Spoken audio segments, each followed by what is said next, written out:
ದ್ವಾದಶ ರಾಶಿಗಳಲ್ಲಿ 11ನೇ ರಾಶಿ ಕುಂಭರಾಶಿ. ಶನೈಶ್ಚರನ ಅಧಿಪತ್ಯ ಹೊಂದಿರುವಂತಹ ಹಾಗೆ ಧನಿಷ್ಠ, ಶತಭಿಷ, ಪೂರ್ವಭದ್ರ ನಕ್ಷತ್ರಗಳು ಅಡಕವಾಗಿರುವ ಈ ಒಂದು ರಾಶಿಯಲ್ಲಿ ಯಾವೆಲ್ಲ ರೀತಿಯ ತೊಂದರೆಗಳು ಕಾಣಿಸ್ಕೊಳ್ಳುತ್ತೆ, ಹಾಗೆ ಯಾವ ಯಂತ್ರಗಳ ಸಹಾಯದಿಂದ ಇವರು ಶುಭ ಫಲಗಳನ್ನ ಪಡಿಬಹುದು ಗುರುಜಿ? ಇವರು ಶುಭ ಫಲವನ್ನು ಪಡೆಯಬಹುದಾದಂಥ ಯಂತ್ರ ಅಗ್ನಿ ಪಂಚಾಕ್ಷರಿ. ಈ ಅಗ್ನಿ ಪಂಚಾಕ್ಷರಿಗೆ ವಿಶೇಷವಾದಂಥ ಶಕ್ತಿ ಇರುತ್ತೆ. ಅಗ್ನಿ ಪಂಚಾಕ್ಷರಿ ಈ ರಾಶಿಯವರಿಗೆ ಯಾಕೆ ಅದು ಆ, ತ- ಒಳ್ಳೆಯ ಒಂದು ಫಲವನ್ನು ಕೊಡೋದಕ್ಕೆ ಸಾಧ್ಯವಾಗುತ್ತೆ ಅಂದರೆ, ಈ ಕುಂಭರಾಶಿ ಇದು ಆ, ಈ ವಾಯು ತತ್ವದ್ದು. ನೀವು ಬೆಂಕಿಯನ್ನು ಉರಿಸಬೇಕಾದ್ರೆ ಅಲ್ಲೊಂದು ಗಾಳಿ ಏನಾಗಬೇಕಾಗತ್ತೆ, ಸಂಚರಿಸಬೇಕಾಗತ್ತೆ. ಹಾಗಾಗಿ ಈ ಕುಂಭರಾಶಿಯವರು ನಿಜಕ್ಕೂ ತುಂಬಿದ ಕುಂಭವಾಗಿ, ಸ್ವರ್ಣ ಕುಂಭವಾಗಿ ಅರಳಿ ನಿಲ್ಲಲಿಕ್ಕೆ ಬೇಕಾದಂತಹದ್ದು ಈ ವಾಯು ತತ್ವದ ವಿಚಾರವೂ ಕೂಡ ಅಗಾಧವಾದ ತನ್ನದೇ ಆದಂತಹ ಒಂದು ಶಕ್ತಿಯನ್ನು ಇವರು ಪಡೆದಿರಬೇಕಾಗತ್ತೆ. ಇಂತಹ ಪಡೆಯುವಿಕೆಯ ಸಂದರ್ಭದಲ್ಲಿ ಈ ಒಂದು ಅಗ್ನಿ ಪಂಚಾಕ್ಷರಿ ಯಂತ್ರ ಏನು ಮಾಡುತ್ತೆ? ಹಾಗಾದರೆ ಅಗ್ನಿ ಪಂಚಾಕ್ಷರಿ ಅನ್ನುವಂಥದ್ದು ಏನು?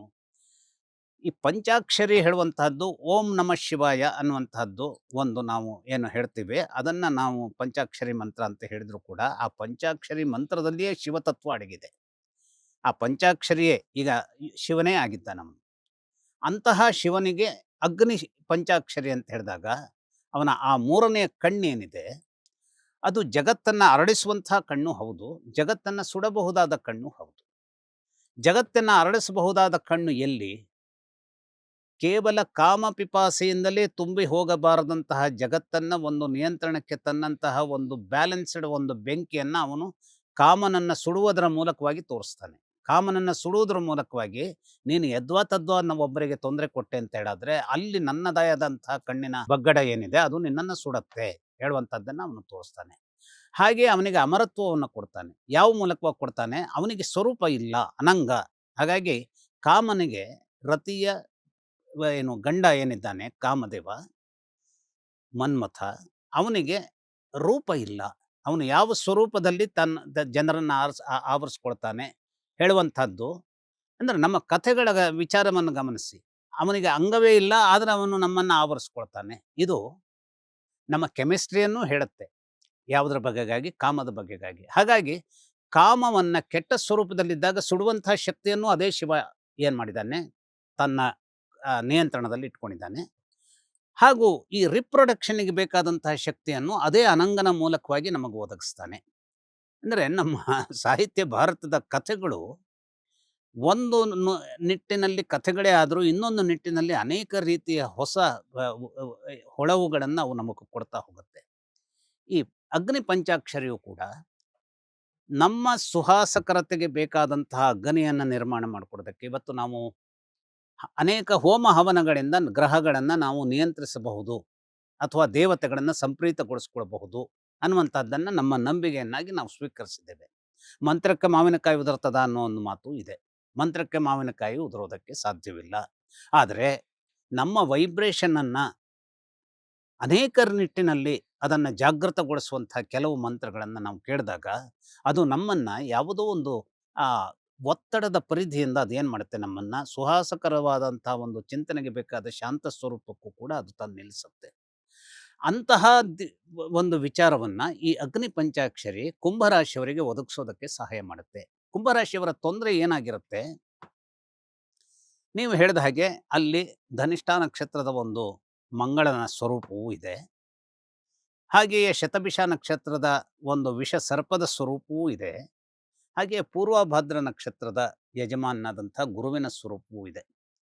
ಇಲ್ಲಿ ನೀವು ಅದನ್ನು ವಿಶೇಷವಾಗಿ ತಾರ್ಕಿಕ ನೆಲೆಯೊಂದಿಗೆ ನೀವು ಅದನ್ನು ವಿಶ್ಲೇಷಿಸಿದರೆ ಕೇವಲ ಉದ್ರೇಕವನ್ನೇ ನಮ್ಮಲ್ಲಿ ಮೂಡಿಸಬಹುದಾದಂತಹ ತರಬಹುದಾದಂತಹ ಕುಜ ಶನೈಶ್ಚರನಿಗೆ ವಿರೋಧಿಯಾಗಿದ್ದಾನೆ. ಹಾಗೆ ಕೇವಲ ವಿಷವನ್ನೇ ನಮ್ಮಲ್ಲಿ ಇಂಜೆಕ್ಟ್ ಮಾಡಬಹುದಾದಂತಹ ರಾಹು ಕೂಡ ಅವನಿಗೆ ವಿರೋಧಿಯಾಗಿದ್ದಾನೆ. ಒಂದು ನೆಲೆಯಲ್ಲಿ ರಾಹುವನ್ನು ಒಪ್ಕೊಳ್ತಾನೆ ಅವನು, ಆದರೆ ಎಲ್ಲ ನೆಲೆಯಲ್ಲೂ ರಾಹುವನ್ನು ಒಪ್ಕೊಳ್ಳೋದಿಲ್ಲ ಶನೈಶ್ಚರ.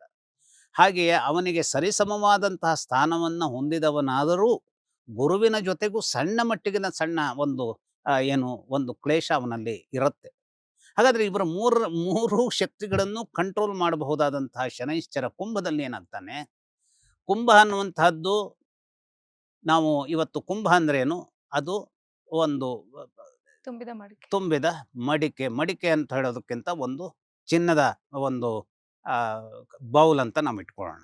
ಮಡಿಕೆ ಅನ್ನುವಂಥದ್ದು ಕರೆಕ್ಟೇ, ಅದಕ್ಕೆ ನಿಜವಾದದ್ದನ್ನು ಕುಂಭ ಅನ್ನುವಂಥದ್ದು ಮಡಿಕೆ ಅನ್ನೋ ಅರ್ಥದಲ್ಲಿ. ಆದರೆ ಈ ಮಡಿಕೆ ಹೊನ್ನಿನ ಕುಂಭವೇ ಆಗಿರುತ್ತೆ, ಅಂದರೆ ಹೊನ್ನಿನ ಮಡಿಕೆ ಆಗಿರುತ್ತೆ. ಅಂತಹ ಹೊನ್ನಿನ ಸ್ವರೂಪದ ಮಡಿಕೆಯನ್ನು ಕೊಡಬಹುದಾದಂಥವನು ಶನೈಶ್ಚರನೇ. ಆಮೇಲೆ ನಮ್ಮ ದಹನಕ್ಕೆ ಬೇಕಾದಂತಹ ಕೆಂಡಗಳನ್ನು ತುಂಬಿಕೊಂಡು ಹೋಗುವಂತಹ ಮಣ್ಣಿನ ಮಡಿಕೆಯನ್ನು ಕೊಡುವಂಥವನು ಇವನೇ. ನಮ್ಮ ಬದುಕಿಗೆ ಬೇಕಾದಂತಹ ಎನರ್ಜಿಯನ್ನು ಆಹಾರವನ್ನಾಗಿ ರೂಪಿಸಿಕೊಳ್ಳಲಿಕ್ಕೆ ಬೇಕಾದಂತಹ ಮಡಿಕೆಯನ್ನು ಒದಗಿಸಿಕೊಡುವನು ಶಿವನೇ. ಅಂದರೆ ಈ ಶಿವನ ಚೈತನ್ಯ ಎಲ್ಲಿ ಅಂತಿಮವಾದಂತಹ ಸಾವನ್ನ ಕೊಡುವಂಥವನೇ ಇವನಾದರೂ. ಯಾಕೆಂದ್ರೆ ಇವನಿಗೆ ಹರ ಅಂತ ಹೇಳ್ತಾರೆ. ಹರ ಅಂದ್ರೆ ಏನು? ಇವನ ಪ್ರಾಣವನ್ನ ಅಪಹರಿಸ್ತಾನೆ. ಹಾಗಾಗಿ ಇವನು ಹರಣವನ್ನ ಮಾಡುವಂಥವನು ಹರ. ಅವನು ಏನನ್ನ ಹರಣ ಮಾಡುವಂತಹದ್ದು? ನಮ್ಮ ಪ್ರಾಣವನ್ನ. ಅಂತಿಮವಾದಂತಹ ಇದರಲ್ಲಿ ತ್ರ್ಯಂಬಕಂ ಯಜಾಮಹೇ ಸುಗಂಧಿಂ ಪುಷ್ಟಿವರ್ಧನಂ ನಾವೇನೇ ಹೇಳ್ತಾ ಹೋಗ್ತೇವೆ. ಅನುಕೂಲಕರವಾದಂತಹ, ನೋವಿಲ್ಲದೆ ಹೋದಂತಹ, ಒಂದು ಸರಳವಾದಂತಹ, ನೈಸರ್ಗಿಕವಾದಂತಹ ಮರಣವನ್ನ ಕೊಡು. ಅಂದ್ರೆ ನನಗಿನ್ನ ಒಂದು ಅರ್ಧಾಯುಷ್ಯದಲ್ಲೂ ತೆಗಿಬೇಡ, ಕೊನೆಯ ಎಷ್ಟೋ ವಯಸ್ಸಿನ ನಂತರ ಸರಿಯಾದ ವಯಸ್ಸಿನಲ್ಲಿ ತೆಗೆದು ನೋವಿನಿಂದ ಕೂಡಿದಂತಹ ಒಂದು ಮರಣವನ್ನ ಕೊಡಬೇಕು. ಇದನ್ನ ನಾವು ಕೇಳ್ಕೊಳ್ಳುವಂಥದ್ದು. ಅಂತಹದ್ದನ್ನ ವ್ಯವಸ್ಥೆ ಮಾಡುವಂಥವನು ಇದೇ ಯಾರು? ಶನೈಶ್ಚರನಾಗಿರ್ತಾನೆ. ಅದೇ ಶನೈಶ್ಚರ ದಾರಿದ್ರ್ಯದ ಮಡಿಕೆಯನ್ನು ಕೊಡ್ತಾನೋ, ಮಣ್ಣಿನ ಮಡಿಕೆಯನ್ನು ಕೊಡ್ತಾನೋ, ಅಥವಾ ಅಮೃತ ತುಂಬಿದಂತಹ ಹೊನ್ನಿನ ಕಲಶವನ್ನು ಕೊಡ್ತಾನೋ, ಇಟ್ ಡಿಪೆಂಡ್ಸ್. ಅದು ಒಳ್ಳೆಯ ರೂಪದಲ್ಲಿ ಈ ಗಾಳಿಯ ತತ್ವವನ್ನು ಹೊಂದಿದಂತಹ ಕುಂಭರಾಶಿಯವರಿಗೆ ಅನುಕೂಲಕರವಾಗಿ ನಿಲ್ಲೋದಕ್ಕೆ ಬೇಕಾದಂತಹ ಈ ಒಂದು ಅಗ್ನಿ ಪಂಚಾಕ್ಷರಿ ಯಂತ್ರ ಏನ್ ಮಾಡುತ್ತೆ? ವಿಶೇಷವಾಗಿ ಕುಜನಿಂದ ಸಿಗಬೇಕಾದದ್ದೇನು? ಧೈರ್ಯವನ್ನು ಒದಗಿಸೋದಕ್ಕೆ. ಕುಂಭರಾಶಿಯವರು ಇರದೇ ಹೋದ್ರೆ ಧೈರ್ಯವೇ, ಅಂದ್ರೆ ಅವರಿಗೆ ಧೈರ್ಯ ಸ್ವಲ್ಪ ಕಡಿಮೆ ಪ್ರಮಾಣದ್ದಿರುತ್ತೆ, ಸರಿಯಾದ ರೀತಿಯಲ್ಲಿ ಕುಜ ಇಲ್ಲ ಅಂತಾದ್ರೆ. ಸರಿಯಾದ ರೀತಿಯಲ್ಲಿ ಗುರು ಇಲ್ಲ ಆದರೆ ಜ್ಞಾನವೂ ಕೂಡ ಕಡಿಮೆ ಆಗುವಂತಹದ್ದು ಸ್ಥಿತಿ ಬರುತ್ತೆ. ಇನ್ನು ವಿಷವನ್ನೇ ಇಂಜೆಕ್ಟ್ ಮಾಡುವಂತಹ ಸರ್ಪ, ಯಾವುದಾದ್ರೂ ರೀತಿಯಲ್ಲಿ ಸರ್ಪದ ದೋಷವಾಗಿ ಇದ್ದಿದ್ದರೆ ಅದು ಕೂಡ ಕುಂಭರಾಶಿಯವರ ಸಂಪೂರ್ಣವಾದಂತಹ ಒಂದು ಏನಕ್ಕೆ ಧ್ವಂಸಕ್ಕೆ ಅದು ಕಾರಣವಾಗುತ್ತೆ. ಈ ಮೂರೂ ರೀತಿಯ ಆ ಒಂದು ಒಗಟಿನ ಸ್ವರೂಪದಲ್ಲಿ ಇರುವಂತಹ ನಕ್ಷತ್ರಗಳ ಯಾತನೆಯಾಗದಂತೆ ಒಳಿತಿನ ಸ್ವರೂಪದ ಅಮೃತ ಕಲಶವನ್ನಾಗಿ ಅದನ್ನು ರೂಪಾಂತರಗೊಳಿಸೋದಕ್ಕೆ ಏನಾಗುತ್ತೆ? ಈ ರಾಶಿಯವರಿಗೆ ವಿಶೇಷವಾಗಿ ಒಂದು ಅಗ್ನಿ ಪಂಚಾಕ್ಷರಿ. ಹಾಗಾದ್ರೆ ಪಂಚಾಕ್ಷರಿ ಅನ್ನುವಂಥದ್ದನ್ನ ಇಲ್ಲಿ ಭೈರವನೋ ಅಥವಾ ರುದ್ರನೋ ಅನ್ನುವ ಸ್ವರೂಪದಲ್ಲಿ ಯಾಕೆ ಉಪಯೋಗಿಸ್ತಾ ಇಲ್ಲ ಅಂತಂದ್ರೆ, ಈ ರಾಶಿಯವರಿಗೆ ನಾವು ಓಂ ನಮಃ ಶಿವಾಯ ಅನ್ನುವಂಥದ್ದಿದೆಯಲ್ಲ, ಯಾವುದೇ ರಾಶಿಯವರು ಓಂ ನಮಃ ಶಿವಾಯ ಹೇಳುವಂಥದ್ದು ಕೂಡ ಬಹಳ ಒಳ್ಳೆಯದು. ಆದರೆ ಈ ಅಗ್ನಿ ಪಂಚಾಕ್ಷರಿ ಯಂತ್ರವನ್ನ ಧರಿಸಿ ಈ ಒಂದು ಮಂತ್ರವನ್ನ ಹೇಳುವುದರ ಮೂಲಕವಾಗಿ ನಾನು ಅನೇಕ ಜನರಲ್ಲಿ ಗಮನಿಸಿದ್ದೀನಿ. ಓಂ ನಮಃ ಶಿವಾಯ ಅನ್ನುವಂಥದ್ದು ಅದು ಓಂ ನಮಃ ಶಿವಾಯ ಹೇಳಿದ ತಕ್ಷಣ ಹಾಗಾಗ್ಬಿಡತ್ತಾ ಅಂತ ಕೇಳಿದ್ರೆ ಅದಕ್ಕೆ ಸರಿಯಾದ ವೈಜ್ಞಾನಿಕವಾದ ನೆಲೆಯಲ್ಲಿ ನಾವು ಉತ್ತರ ಕೊಡ್ಲಿಕ್ಕೆ ಆಗೋದಿಲ್ಲ. ಆದರೆ ಓಂ ನಮಃ ಶಿವಾಯ ಈ ನಿದ್ರೆಯ ಒಂದು ಕೊರತೆಯಿಂದ ಬಳಲುವಂಥವ್ರು ಇರ್ತಾರಲ್ಲ, ಒಮ್ಮೆ ಎಚ್ಚರ ಆಯ್ತು ನನಗೆ ಮತ್ತೆ ನಿದ್ರೆನೇ ಬರೋದಿಲ್ಲ, ರಾತ್ರಿ 2 ತಾಸು ನನಗೆ ನಿದ್ರೆ ಬರುತ್ತೆ, ಅಥವಾ 3 ಗಂಟೆಗೆ ಎಚ್ಚರಾಗ್ಬಿಡುತ್ತೆ, ಆಮೇಲೆ ಹೊರಡಾಡೋದೇ ಆಗುತ್ತೆ. ಈ ತೊಂದರೆಯನ್ನ ಬರೀ ಕುಂಭರಾಶಿಯವರು ಮಾತ್ರ ಹೊಂದಿರ್ತಾರೆ ಅಂತಲ್ಲ. ಆದರೆ ಈ ಓಂ ನಮಃ ಶಿವಾಯ ಅನ್ನುವಂಥದ್ದು ಎಲ್ಲ ರಾಶಿಯವರಿಗೂ ಕೂಡ ನಿದ್ರೆಯನ್ನ ಕೊಡಬಹುದಾದಂತಹ ಒಂದು ಸಂಜೀವಿನಿಯಾಗಿ, ಒಂದು ದೈತ್ಯ ಶಕ್ತಿಯಾಗಿ ನಿಂತುಕೊಡುತ್ತೆ ಈ ಮಂತ್ರ. ಹಾಗಾಗಿ ಈ ಪಂಚಾಕ್ಷರಿ ಅಗ್ನಿ ಪಂಚಾಕ್ಷರಿಯಾಗಿ ವಿಶೇಷವಾಗಿ ಕೊಡುವಂಥದ್ದೇನು? ಎಲ್ಲ ಮಣ್ಣುಗಳನ್ನು, ಅಂದ್ರೆ ಈ ಮಣ್ಣು ಅನ್ನುವಂಥದ್ದು ನಮ್ಮ ಜೀವಂತಿಕೆಗೆ ಬೇಕೇ ಬೇಕು. ಆಹಾರವನ್ನೇ ಇಲ್ಲಿ ಬೆಳಿಬೇಕು, ನಮಗೆ ಬೇಕಾದಂತಹ ಚಿನ್ನ ಇಲ್ಲೇ ಸಿಗಬೇಕು, ನಮಗೆ ಬೇಕಾದಂತಹ ಬೆಳ್ಳಿ ಇಲ್ಲಿ ಸಿಗಬೇಕು, ನಮಗೆ ಬೇಕಾದಂತಹ ಎಲ್ಲ ವಸ್ತುಗಳು ಕೂಡ ಇಲ್ಲಿ ಇವತ್ತಿನ ಈ ಒಂದು ಕ್ಯಾಮ್ರಾಗಳು ಕೂಡ ನಾವು ಭೂಮಿಯ ಒಂದು ಘಟಕದಿಂದಲೇ ತಯಾರು ಮಾಡಿದಂಥದ್ದು. ಅಂತಹ ಮಣ್ಣು ಮಡಿಕೆಯ ಸ್ವರೂಪ ಅಂತ ಹೇಳಿದಾಗ ನಾವು ಅದನ್ನ ಸ್ವಲ್ಪ ನಿಗ್ಲೆಕ್ಟೆಡ್ ಇದರಲ್ಲಿ ನಾವು ನೋಡ್ತೇವೆ. ಆದ್ರೆ ಆ ಮಡಿಕೆ ಚಿನ್ನದ ಮಡಿಕೆ ಆದಾಗ ಅದು ಕುಂಭ ಆಗತ್ತೆ. ಹಾಗಾಗಿ ನಮಗೆ ದರಿದ್ರವಾಗಿ ಕಾಣಬಹುದಾದಂತಹ ವಸ್ತುಗಳೆಲ್ಲವೂ ಮಣ್ಣು ಕೂಡ ಚಿನ್ನವಾಗಿ ಪರಿವರ್ತನೆ ಆಗಬಹುದಾದಂತಹ ಒಂದು ರೂಪಾಂತರ ಕ್ರಿಯೆಗೆ ವಿಶೇಷವಾಗಿ ಕುಂಭರಾಶಿಯವರಿಗೆ ಈ ಅಗ್ನಿ ಪಂಚಾಕ್ಷರಿ ಅಂದ್ರೆ ಶಿವನ ಒಲಮೆಯ ಮೂಲಕವಾಗಿ ಕುಂಭರಾಶಿಯವರಿಗೆ ಅನೇಕದಾದಂತಹ ದಿವ್ಯಗಳು ಸಿಗುತ್ತೆ. ಅದರಲ್ಲೂ ಅಗ್ನಿ ಪಂಚಾಕ್ಷರಿಯ ಮೂಲಕವಾದಂತಹ ದಿವ್ಯ ಏನಿದೆ ಅದು ಯಂತ್ರ ರೂಪದಲ್ಲಿ ಇವರ ಒಂದು ಹಿಡಿತಕ್ಕೆ ಸಿಕ್ಕಿದಾಗ, ಸಕಾರಾತ್ಮಕವಾದಂತಹ ಒಂದು ಶಕ್ತಿಯನ್ನು ಅದು ವಿಸ್ತರಿಸಿಕೊಟ್ಟಾಗ ಕುಂಭರಾಶಿಯವರಿಗೆ ಅನೇಕ ವಿಧವಾದಂತಹ ಒಂದು ಒಳಿತನ್ನ ಅದು ನಿರ್ಮಾಣ ಮಾಡ್ಕೊ ಅದು ಕೂಡ ಏನು ಅಂತಂದ್ರೆ ವಿಶೇಷವಾಗಿ ಕೌಟುಂಬಿಕವಾದಂತಹ ಶಾಂತಿಯ ಬಗೆಗೆ. ಕೌಟುಂಬಿಕವಾದಂತಹ ಶಾಂತಿ ಸೂರ್ಯನ ಮೂಲಕವಾಗಿ ಕುಂಭರಾಶಿಯವರಿಗೆ ತಪ್ಪೋದಕ್ಕೆ ಸಾಧ್ಯತೆ ಹೇಳುವಾಗಿರುತ್ತೆ.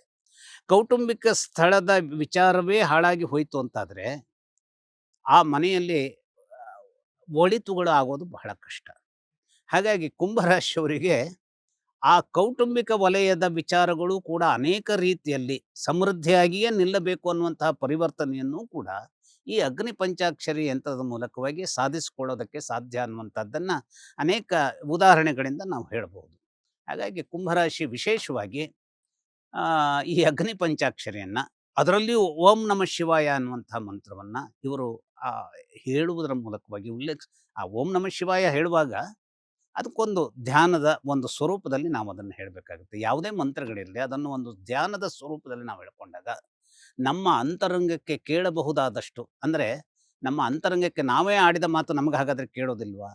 ಹಾಗಾದರೆ ಜೀವನದ ಸಂದರ್ಭದ ಅನೇಕ ಕ್ಲಿಷ್ಟತೆ ಮತ್ತು ಗದ್ದಲಗಳ ನಡುವೆ ನಮ್ಮ ಧ್ವನಿಯೇ ನಮಗೆ ಕೇಳಿಸುವ ರೀತಿಯಲ್ಲಿ ಆ ಮಂತ್ರಗಳ ಇದೇ ವೈಬ್ರೇಷನ್ ನಾವು ಮಾಡಿಕೊಳ್ಳುವ ರೀತಿಯಲ್ಲಿ ಪಠಣಗೊಂಡಾಗ ಏನಾಗುತ್ತೆ, ಅದು ಯಂತ್ರದ ಶಕ್ತಿಯನ್ನು ಇನ್ನಿಷ್ಟು ತೀವ್ರವಾದಂತಹ ಹರಿತಕ್ಕೆ ಅಥವಾ ನಮಗೆ ಬೇಕಾದಂತಹ ಸ್ವರೂಪಕ್ಕೆ ಅದನ್ನು ಕಾಮಧೇನುವಾಗಿಸೋದಕ್ಕೆ ಅದು ಅವಕಾಶ ನಿರ್ಮಾಣ ಮಾಡಿಕೊಡುತ್ತೆ. ಹಾಗಾಗಿ ಕುಂಭರಾಶಿಯವರಿಗೆ ಅಗ್ನಿ ಪಂಚಾಕ್ಷರಿ ಯಂತ್ರ ಬಹಳ ಅದ್ಭುತವಾದದ್ದು. ಲೇಟೆಸ್ಟ್ ಹಾಗೂ ಇಂಟ್ರೆಸ್ಟಿಂಗ್ ಸುದ್ದಿಗಳಿಗಾಗಿ ಬಾಸ್ ಟಿವಿ ಕನ್ನಡ ಚಾನೆಲ್ನ ಸಬ್ಸ್ಕ್ರೈಬ್ ಮಾಡಿ. ಹಾಗೆಯೇ ಬೆಲ್ ಐಕಾನ್ ಪ್ರೆಸ್ ಮಾಡಿ. ಇದರ ಜೊತೆಗೆ ಫೇಸ್ಬುಕ್, ಇನ್ಸ್ಟಾಗ್ರಾಮ್, ಎಕ್ಸ್ನಲ್ಲೂ ಮಿಸ್ ಮಾಡದೆ ಫಾಲೋ ಮಾಡಿ.